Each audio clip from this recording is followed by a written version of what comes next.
Өмірімді 180 градусқа күрт өзгерткен қарапайым екі әдетпен бөлісетін боламын. Сақтап алыңыз, видеороликті пайдалы болсын. Және де өздеріңіздің туыстарыңызбен, достарыңызбен бөлісіп қойыңыз. Бұл екі қарапайым әдетті кез келген адам жасай алады. Өте қарапайым, соншалықты қарапайым, үлкен жастағы адамдар да жасай алады. 100% нәтижесін көретін боласыз. Ең бастысы тұрақты жасау. Бірінші кезекте ол ақша жинау әдетін қалыптастыру.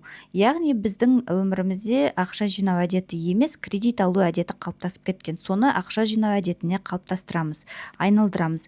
Екіншісі ол кітап оқу әдеті. Күніне жарты сағат болса да, бір бет болса да, кітап оқу әдетін қалыптастыру. Осы екі әдет менің өмірімді адам танымастай бүгінгі күні өзгертіп отыр. Біз сіздерге 200-ге жуық тегін сабақ дайындап қойдық. Осы сабақтарды кез келген жастағы адам комментарийға плюсик қою арқылы ала алады, немесе профильдағы сілтемеге басыңыз.